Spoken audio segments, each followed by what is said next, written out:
Salut les gars, c'est Widium, on se retrouve pour une nouvelle vidéo, qui va se baser en fait sur les prochaines sorties Yu-Gi-Oh! De ce que j'ai pu récolter en information, donc des mois à venir. C'est le 25e anniversaire de Yu-Gi-Oh! Donc on a quand même pas mal de dingueries qui vont sortir. Notamment ce produit voilà, qui va sortir le 20 avril 2023. Et à l'intérieur, on va pouvoir avoir 6 boosters des premières éditions du Yu-Gi-Oh! Et à certains boosters, en tout cas certaines éditions qui n'ont jamais été sorties en française, donc pourquoi pas, ça peut être assez intéressant, le produit va pas coûter non plus hyper cher, donc pour les collectionneurs, je pense que c'est un produit vraiment à aller chercher. Ensuite, on a accès à la Cybertempête. Donc au niveau de ce produit, il va sortir le 4 mai 2023, de toute façon je vous mettrai les informations comme d'hab en description pour savoir à quelle date ça va sortir. Donc Cybertempête, donc ça va renforcer plusieurs archétypes, donc notamment l'archétype supra-lourd. Certaines personnes jouent, malgré que j'en vois pas souvent, mais bon voilà, je suis obligé de le préciser, parce qu'il y a beaucoup de supra-lourd à l'intérieur. Ensuite, on a une petite carte sympathique que j'ai trouvée à l'intérieur, c'est Argyros le déchu. Je l'ai trouvé intéressant pour contrer certaines choses. Donc par exemple, déjà il est niveau 2. Donc en fait, on peut le spé comme les sprites, s'il y a un niveau 2 sur le terrain, on peut le spé. Donc il est niveau 2. Et en fait, on peut le spé soit sur notre terrain, soit sur le terrain adverse. Et en fait, aucun joueur ne peut activer des effets de monstres liens qui pointent cette carte. Donc ça peut être intéressant, soit de se le spé sur son terrain pour pouvoir continuer à faire des combos sprite ou j'en sais rien. Parce que, admettons, il a un lien en face qui cible notre zone en face de nous. On lui place cette carte en face de son lien, comme ça il ne pourra plus nous embêter avec son effet de son lien. Ou sinon, tout simplement, on le spé sur le terrain adverse pour éviter déjà d'avoir un evenly match, pour éviter qu'il puisse faire des liens facilement. Enfin voilà, à voir. Peut-être que ça peut être intéressant comme carte. Je pense pas que ça va révolutionner la méta, mais ça peut être intéressant. Ensuite, on aura du support à la base. Donc, j'ai pas noté tout le support qui allait arriver, mais en tout cas, voilà, sachez qu'il y a du support à la base à l'intérieur. Ensuite, on a le deck Madadom qui a pas mal fait parler de lui quand même, qui est assez intéressant, qui est vraiment lié à Visa Starfrost. Donc on a toute l'histoire autour de Visa Starfrost qui s'est faite avec les Griffes Frayeurs, les Kashtira, et ensuite aussi les Tear Element. Là on va du coup avoir le deck Madadom, qui va vraiment être centré sur Visa Starfrost, mais vraiment au plus haut point, où vraiment il va avoir plein d'effets autour de ce monstre-là. Donc ça va être beaucoup de spé tuto très facile. Donc voilà, j'ai pas plus d'infos que ça, j'ai pas réussi à apprendre tous les effets, etc. Mais je sais que le deck va pas être mauvais, donc voilà, à prendre en note. Ensuite, on aura du coup Nemleria, qui sera un deck pendule, qui va sortir dans cette display. On aura du support Mikanko et du support Purli, mais je crois que c'est une ou deux cartes max. Du support tel chevalier, alors là il y aura quand même pas mal de tel chevalier à l'intérieur, donc pour ceux qui sont fans de cet archétype, n'hésitez pas. Ensuite on a une carte qui est vraiment très fumée et qui pour le coup je pense elle va vraiment pas bouleverser la méta, mais en tout cas elle va rendre des decks vraiment très forts qui sont déjà très forts. C'est le dragon centenaire, donc c'est un dragon niveau 2. On l'appelle aussi dragon Apple, certains l'appellent comme ça. Donc en fait il est niveau 2. Et il y a beaucoup plusieurs... En fait, c'est pas que ça le problème. Donc, il est niveau 2. Donc, déjà, ça va être très fort dans Sprite. Parce que bah, quand il est niveau 2, tu peux déjà te dire que c'est très facile de l'invoquer. Donc, il pourra être joué dans Sprite. Et en plus, en fait, il va permettre de faire des synchros très facilement. Et il va pouvoir être tutorisé, du coup, par les bestiales. Donc, je pense qu'on aura un Sprite bestial dans très peu de temps, sûrement un bestial, sprite bestial synchro, parce qu'il y a aussi des bestiales synchro qui sortent à l'intérieur de cette display. Donc vraiment, je pense que dans très peu de temps, on va avoir du sprite bestial synchro sortir, donc qui va tourner vraiment autour de cette carte qui a l'air vraiment complètement fumée, parce qu'on pourra la tuter avec Magnamut. Donc tuto une carte comme ça aussi forte avec Magnamut pour ensuite faire des synchros très facilement. On pourra vraiment se servir aussi de Héros de la Lumière Arc que j'ai avec moi là par exemple, qui va pouvoir du coup être fait assez facilement dans Sprite.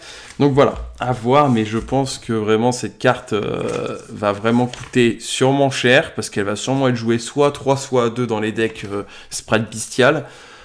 Et en vrai, je pense que ça peut faire revenir un petit peu Bestial au devant de la scène.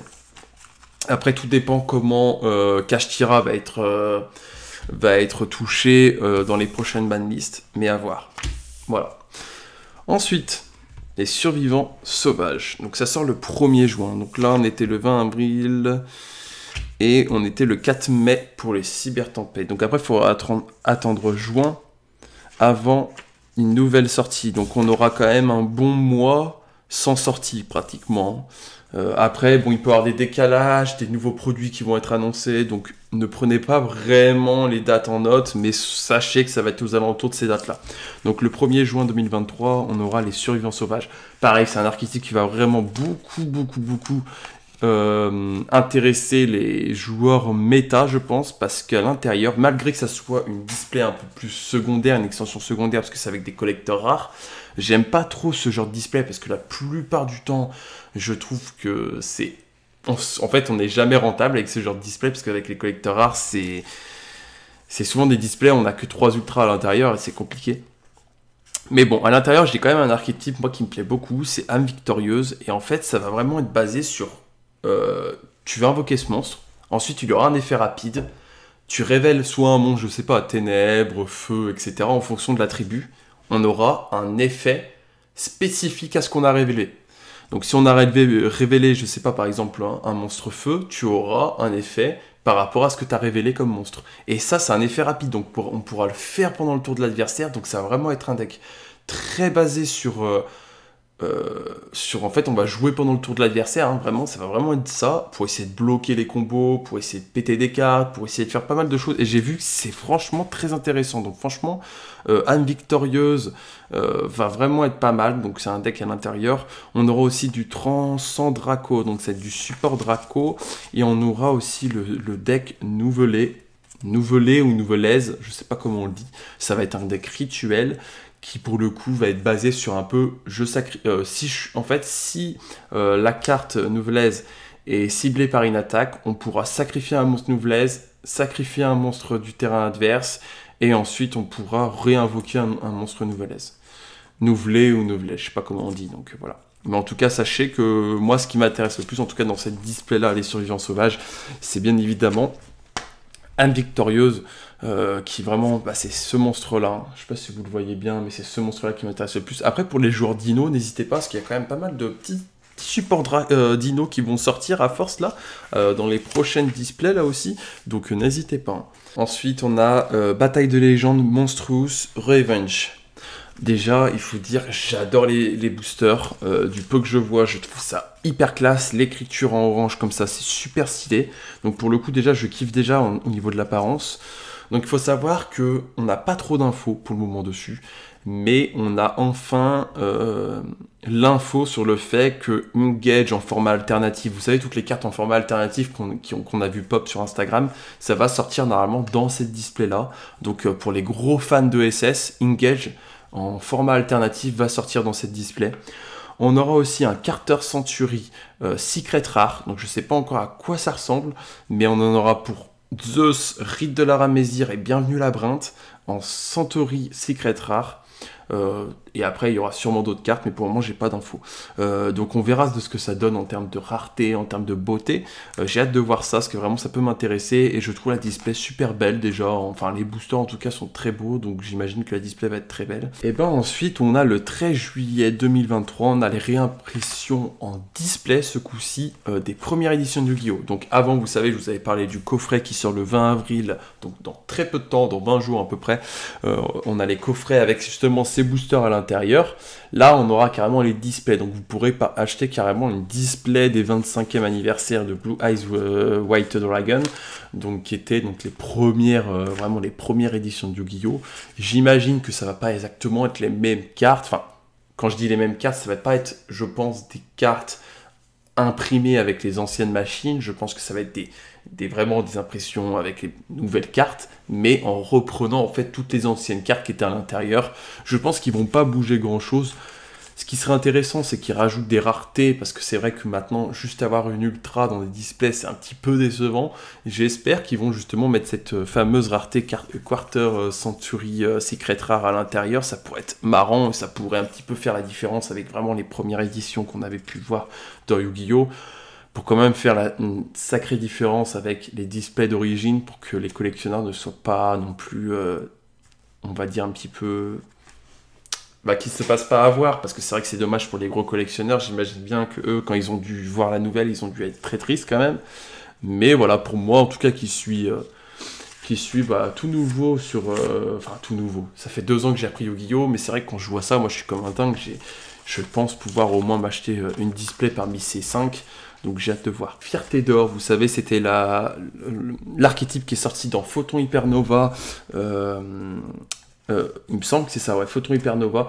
Donc voilà, on aura vraiment du coup des accessoires. Alors, donc, des Nexus des duellistes, le 27 juillet 2023. Il y aura, de façon, sûrement des décalages dans les dates. Donc ne vous fiez pas à ça. Mais sachez que ça va sortir vers juillet-septembre. Sachez aussi une chose, c'est que j'ai une dernière info fin de vidéo sur vraiment les box-tins, donc n'hésitez pas. Donc sur Duel Links Nexus, on aura un support runique. J'ai vu une fusion niveau 9 popper, j'ai pas vu que c'était si fou que ça parce qu'il faut 2 monstres runiques pour le faire. Et la plupart du temps, on va pas s'amuser à avoir 2 monstres runiques sur notre terrain. Voilà, donc pour le moment, ça m'a pas l'air dingue au niveau du support runique, et heureusement, parce que je trouve que runique est déjà suffisamment fort comme ça. Support Manadom. Donc ça c'est intéressant, parce que ça va être un deck qui sera sorti du coup... donc ce sera un deck qui sera sorti le 4 mai, et en juillet on aura déjà du support Manadom. Donc du support encore Visa Star Force Manadom, ça c'est cool, parce que du coup ça renforcera le deck, comme ça s'il n'est pas suffisamment fort pour le moment, bah, peut-être qu'il va devenir plus fort après. Ensuite, on aura une magie assez intéressante. Je crois que Monster Ribbon en avait parlé dans une de ses vidéos. Donc ça va être en fait tout simplement une carte magique qui va dire que vous pouvez envoyer des monstres depuis votre main ou sur votre terrain jusqu'à arriver au niveau 10. Donc en gros, il va falloir envoyer au cimetière autant de monstres pour arriver au niveau 10. Soit dans sa main, soit depuis le terrain, pour pouvoir piocher 2. Je trouve pas la carte non plus hyper folle, parce qu'avant d'arriver à un niveau 10...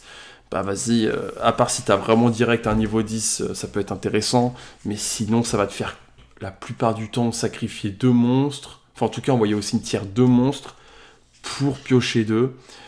Soit c'est intéressant parce que le deck tombe bien autour du cimetière, soit sinon ça va pas être assez intéressant. On verra, peut-être que ça va être très intéressant pour certains decks justement qui ont des effets dans le cimetière, et du coup ça va proc les effets des monstres dans le cimetière pour pouvoir piocher 2, donc ça peut peut-être être intéressant. On aura du support âme désenchaînée, du support Dritron Ursartic, quoi. On a pas mal parlé, j'ai trouvé pas mal de choses sur Instagram que les gens étaient très hypés par ça. Les cartes Ursartic, elles ont pété en prix, parce qu'il y aura pas mal de support Ursartic du coup au final, et ça va permettre de faire une liaison je pense entre Dritron et Ursartic, donc ça peut être intéressant. Support Nemelria, donc Nemelria c'est sorti aussi dans Cyber Tempête je crois. Ouais c'est ça, donc c'est le deck pendule, donc on aura encore du support dessus, on aura encore du support Dino, donc, comme je vous ai dit, hein, Dino là, déjà que le deck je le trouve très performant, très fort, bon il va pas top, mais en vrai, je trouve le deck Dino très puissant. Il faut pas le sous-estimer, vraiment, je vous jure qu'il fait des choses. Et là, on aura quand même beaucoup de support, donc à voir, ça me fait un peu peur. J'ai l'impression que Dino va vraiment avoir un gros support. Et déjà que quand il y a, franchement, Dino, quand ils ont un board établi, et bah franchement, ça peut des fois finir sur un Lion Naturia et tout, donc vraiment, à faire vraiment attention. Ensuite, on aura du support Inferno, donc voilà. À voir ce que ça donne avec Charlemagne, j'ai vu Charlemagne et tout, ça avait pas mal aussi hypé certaines personnes, donc à voir. Ensuite, dernière info, du coup, j'ai pas d'image ou quoi que ce soit, mais c'est le 9 septembre, à peu près en septembre, en tout cas, je pense un peu plus tard, on aura les Tinbox 25e anniversaire, qui vont s'appeler les Dueling Hero. Donc Dueling Hero, on n'a pas trop d'infos, je crois juste que j'ai vu passer, mais je suis pas sûr, que les displays qui vont être choisis en gros pour la réédition, ça va être du coup DABL, donc Darkwing Blast, ça va être Genesis, enfin je vais dire par rapport aux cartes qui sont à l'intérieur. Donc je crois que Pot va pas être réédité dedans. Ils ont fait ce choix là, je crois, parce qu'en mon avis, par rapport au banlist et tout ce qui va tomber, je pense que Sprite va prendre un petit peu, sûrement une limitation. Tyrannement est déjà un petit peu mort, parce qu'ils l'ont tellement limité que Tyrannement ne pourra pas venir devant de la scène. Donc je pense qu'ils ont fait le choix de pas rééditer Pod, je crois. Ils vont sûrement rééditer après des cartes, par exemple Kurikara qui était dans Pod, ils vont peut-être les rééditer plus tard. Mais je crois qu'ils vont pas faire le choix de Pod, ils vont faire le choix de Darkwing Blast, donc où il y a Bestial, tout ce qui est Fenrir, Licorne, Kashtira. Je crois qu'ils vont faire le choix aussi de rééditer Brave Token. Ils vont faire le choix aussi de Dimensional Force, donc vous savez où il y avait Griffrayer à l'intérieur, Visa Starfrost. En tout cas sur ce les gars, on met le petit like, on n'hésite pas à s'abonner, voilà, je fais plein de vidéos Yu-Gi-Oh dans l'année. En ce moment j'en fais un peu moins, mais vous inquiétez pas, ça va revenir, c'est juste que c'est vrai que j'ai un peu aussi le besoin de jouer à Yu-Gi-Oh! C'est vrai que je me mets vraiment en tournoi et tout, donc ça fait plaisir en fait de pouvoir jouer et pas juste faire des vidéos et jamais aller en tournoi. Et c'est vrai que je prends beaucoup plus de temps maintenant à jouer à Yu-Gi-Oh! Et ça me permet de mieux connaître le jeu et moins vous dire de conneries. Donc voilà, n'hésitez pas à vous abonner, mettre le petit like, et puis sur ce les gars, peace.